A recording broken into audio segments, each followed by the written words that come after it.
কৃতজ্ঞতা প্রকাশ করছি আপনাদের জন্য যে আপনারা আমাদের ডাকে সাড়া দিয়ে আজকে এই অনুষ্ঠানে এসেছেন এবং আমাদের এই অনুষ্ঠানটি উপভোগ করছেন। শুধু বলে আমরা প্রথমে আমাদের পরবর্তী পর্বে চলে যাচ্ছি। আমরা এরপরেই যে শুভক্ষণ অর্থাৎ অনুষ্ঠানটি যে নামে করা হয়েছে কৃতি ছাত্রছাত্রী সম্মাননা পর্বটি আমরা শুরু করব।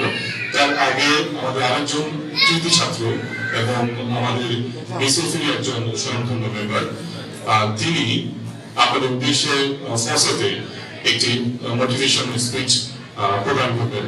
আশা করছি আপনারা সকলেই শুনবেন। ধন্যবাদ।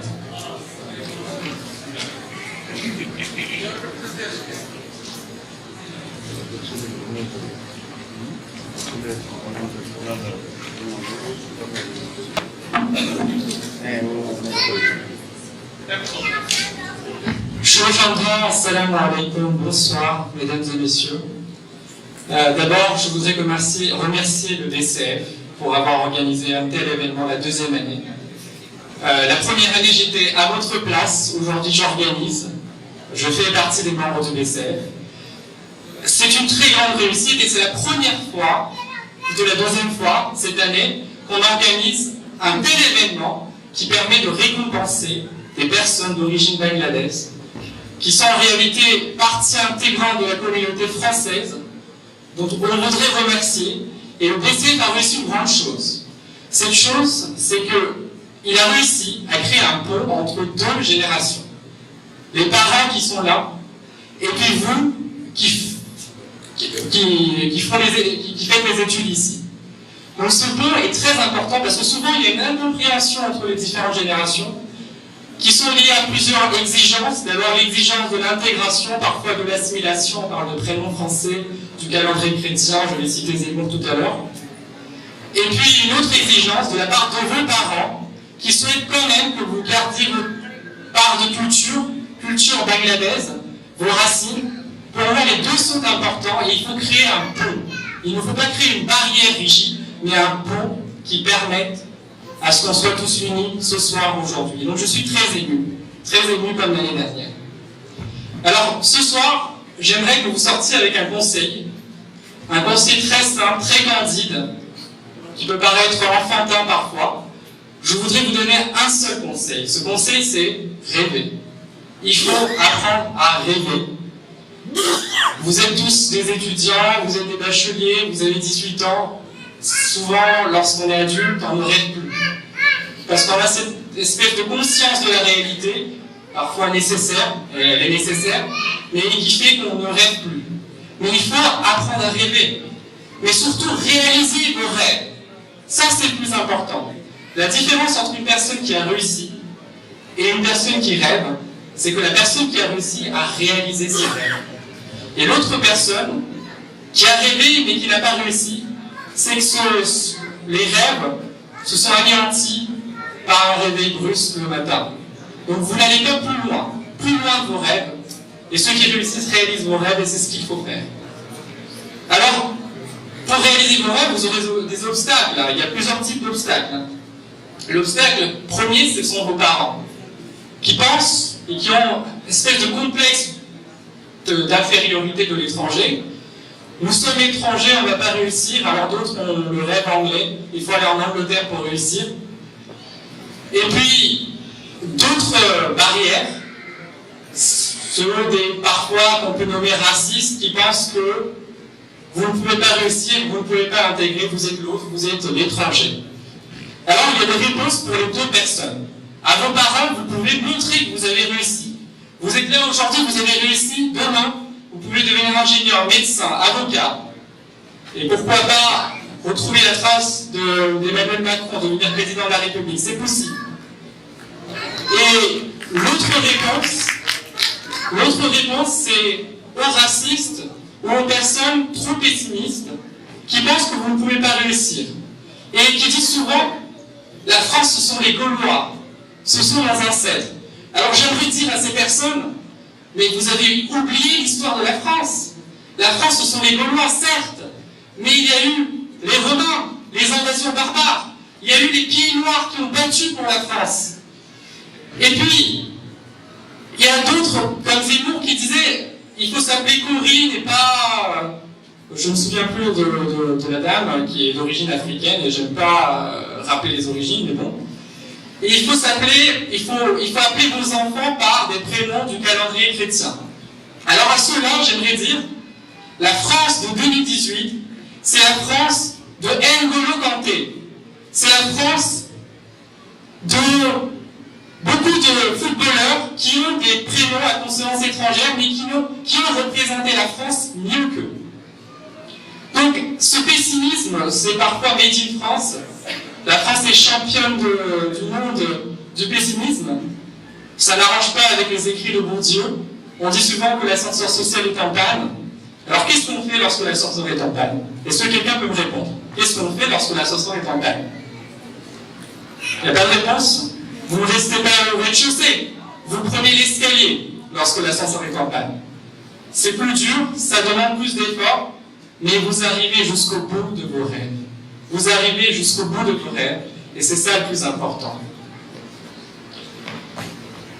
Et puis, la France, c'est surtout, comme je vous disais, c'était les Gaulois, c'était les Romains, et puis il y a eu l'immigration, la vague d'immigration européenne après la Seconde Guerre mondiale.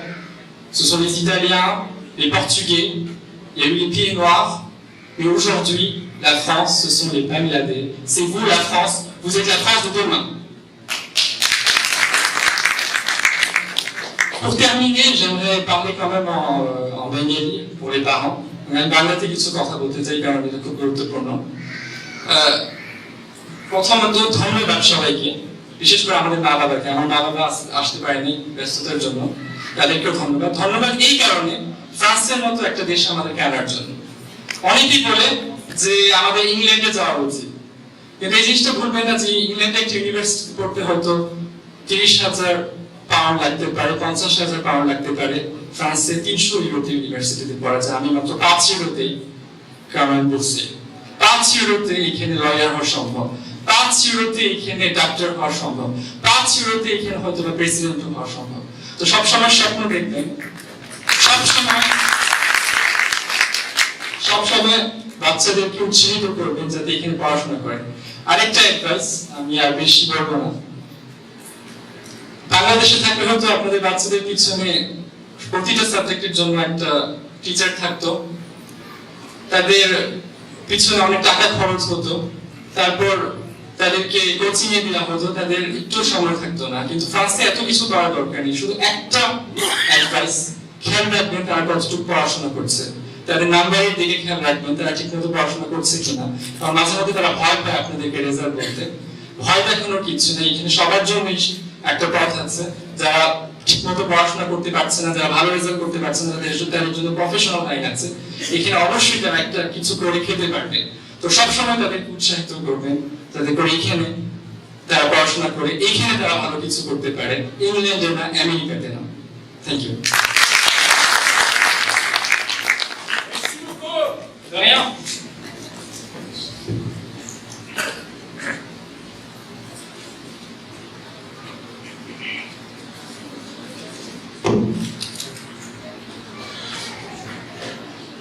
সুপ্রিয় দর্শক মন্ডলী আসলে বুক ফুলে বলতে ইচ্ছে করে যে BCF আমার বা আলোচনা নয় বিসিএফ আমাদের সকলের সংগঠন বিসিএফ যে সকল ছেলেদেরকে এবং মেয়েদেরকে আমরা দেখতে পাচ্ছেন সকলেই স্ব উদ্যোগে তারা এখানে এসেছে তারা কাজ করছে যে কোনো কিছু পারিশ্রমিক বিনিময়ে বা অনেক কিছু বিনিময়ে নয় শুধুমাত্র একটি কারণ সেটি হচ্ছে ভালোবাসা আর সেই ভালোবাসার সাথে বন্ধন আমরা তৈরি করছি করে যাব আপনাদেরকে সাথে নিয়ে এজন্য আমরা সকলে আপনাদের সহযোগিতা চাই আপনারা কি আছেন আমাদের সাথে একটু বলুন তো একটু চলে যাবেন আমরা শুনতে চাই অনেক অনেক ধন্যবাদ আপনার সকলকে শুধুমাত্র এবার সেই শুভক্ষণ অর্থাৎ কৃতির ছাত্রছাত্রী সম্মাননা পর্ব আমরা এটিকে কয়েকটি ভাগে ভাগ করেছি প্রথমে আমরা বাক পরীক্ষা যারা ভালো রেজাল্ট করেছেন তাদেরকে আমরা সম্মাননা দেব তবে তার আগে আমাদের আজকের অনুষ্ঠানের প্রধান অতিথি হিসেবে উপস্থিত আছেন প্রফেসর ডক্টর মোহাম্মদ শাহ কুরেশি ফ্রান্সের সর্বোচ্চ পদক লিনা গভর্নর সহ ফরাসি সরকারের 4টি সম্মাননা প্রাপ্ত একমাত্র বাংলাদেশি প্রফেসর মোহাম্মদ শাহ কুরেশি স্যার স্যারকে বিনীতভাবে অনুরোধ করবো আমাদের মঞ্চে আসার জন্য। আমরা একটা স্যারের জন্য দু একটা করে দিই।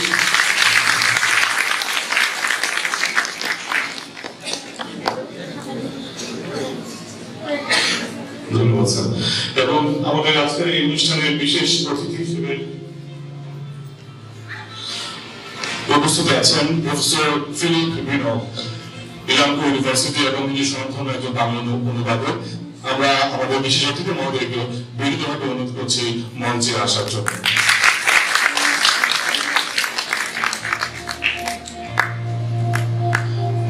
আসলে যেটি ভালো লাগার বিষয় সেটি বারবার বলতে ইচ্ছে করে, কেমন আমি জানি না। তো আমরা দুজন অতিথি মহোদয়কে পেয়ে আসলে আমরা অনেক আনন্দিত, আমরা গর্ববোধ করছি যে বিসিএফ এর আমন্ত্রণে আপনারা সারা দিয়ে আমাদের এই অনুষ্ঠানে এসেছেন এবং আমাদের এই অনুষ্ঠানটি আজকে আলোকিত হয়েছে আপনাদের জন্য, আমরা কৃতজ্ঞ। আবার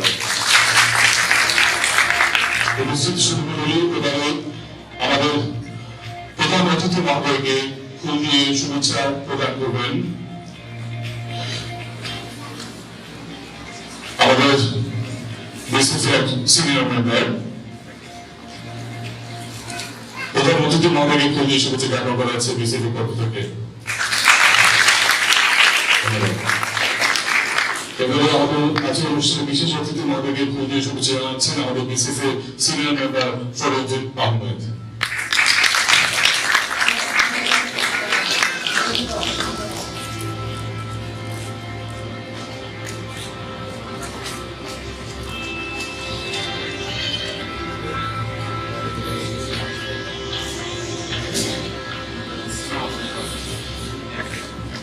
ধন্যবাদ স্যার, আপনাদের কথা আমরা অবশ্যই শুনবো, তবে তার আগে আমরা আসলে খুব বিনয়ী সাথে বলছি ছাত্ররা অপেক্ষা করছে যে আপনাদের কাছ থেকে ক্রেস্ট নেওয়ার জন্য।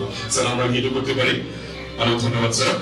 তো আমি প্রথমে নাম ঘোষণা করছি বাক পরীক্ষা যারা ভালো ফলাফল করেছেন আপনারা মঞ্চে আসবেন। মঞ্চে এসে আমাদের প্রধান অতিথি এবং বিশেষ অতিথি মহোদয়ের কাছ থেকে সম্মানসূচক ক্রেস্ট গ্রহণ করবেন। আমি একটু ফুলগুলো নিয়ে নেওয়ার জন্য স্যারদের কাছ থেকে একটু রাখার জন্য।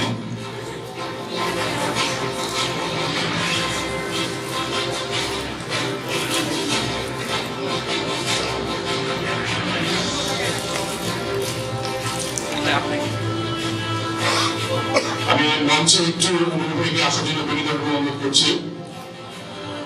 জনাব নুর ভাই, আপনার মঞ্চে একটু আসার জন্য বিনীতভাবে অনুরোধ করছি।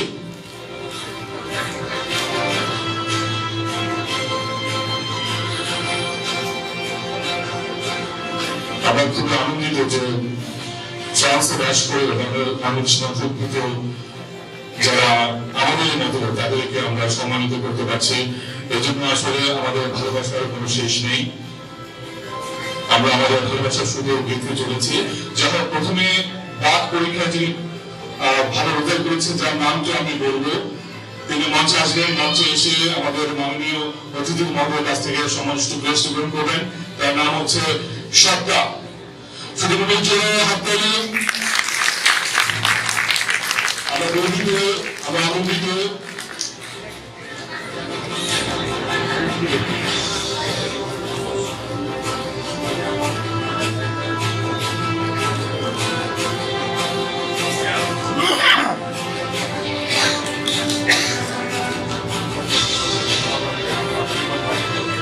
প্রধান অতিথি মহোদয়ের কাছ থেকে সম্মানসূচক ক্রেস্ট গ্রহণ করছে সত্তা।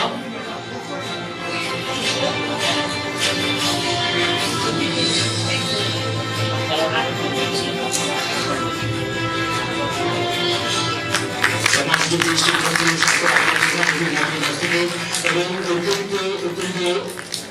বিনয়ের সাথে বলছি যে আমরা আমাদের আজকের অনুষ্ঠানে শুধুমাত্র কৃতি ছাত্রছাত্রীকে আমন্ত্রণ জানাইনি, সেই সাথে তাদেরও গর্বিত বাবা মাকে আমরা আমন্ত্রণ জানিয়েছি। তো আমরা অনুরোধ করবো সরকার বাবা মাকে মঞ্চে আসার জন্য।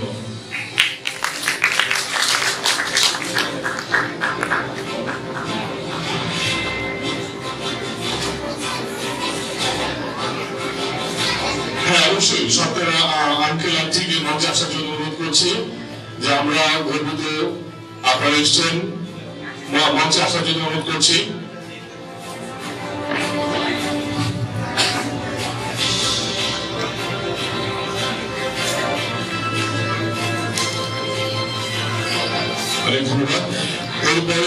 বিশেষ অতিথি মহোদয়ের কাছ থেকে সম্মান সূচক ক্রেস্ট গ্রহণ করবে ভারত ফলাফলকারী শুভ্র শুভ্র উপস্থিত শুভ্র পক্ষ থেকে তার মামা ক্রেস্ট গ্রহণ করছেন। আমি তাকে মঞ্চে আসার জন্য অনুরোধ করছি।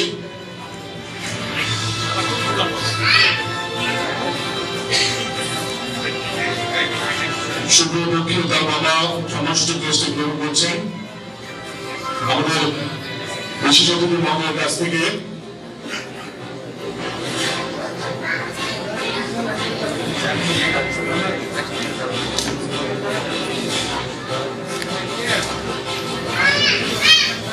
সপ্তাহ আর্থিক মঞ্চে থাকার জন্য আমরা একটু পরে আপনাদের সাথে কথা বলবো।